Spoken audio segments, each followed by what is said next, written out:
All right, it's almost time for high school students to take their SATs, but gone are the days of needing to sharpen those #2 pencils and ripping open that test packet. The standardized exam has gone digital. Yeah, so what should families know about the changes and how can you help prepare your students?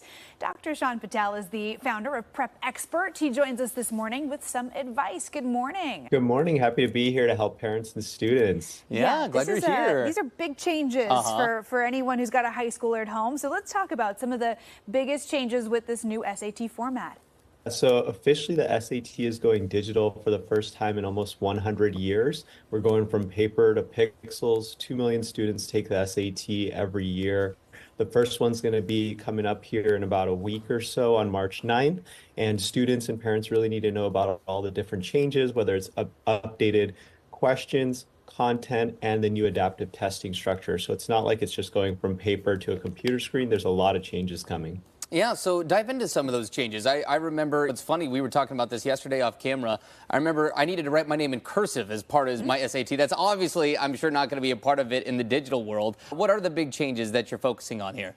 I don't think most kids these days can even write in cursive, but no, there's huge changes, and I think they're mainly student friendly. So for example, the exam is now going to be 2 hours. I think when you and I took it, it was around 3.5 hours. Instead of 200 questions, it's down to 98 questions. There's what's called an adaptive testing structure, which means that the questions get harder or easier to adapt to the skill level of the test taker. So those are some of the key changes, but I think they're going to be very welcomed by students. There's no more hard vocabulary, so students are going to love this new exam. Huh, that's interesting. It is, yeah. But all things considered, it is still a big test that I'm sure a lot of students still get pretty stressed about. Do you have any advice for kids who do deal with test-taking anxiety? Absolutely, yeah. I think this digital exam could add to test-taking anxiety as well because there's a clock ticking down at the top of your screen. So there's actually a function in the testing application where you can hide the timer, which really helps take off some of that test anxiety as well. The biggest other thing you can do is preparation. So I really recommend 2 things for preparation.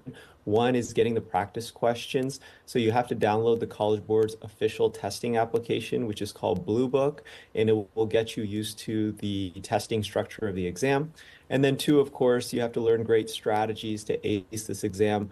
I would recommend, obviously, my company, Prep Expert. I'm releasing a brand new book on Sunday.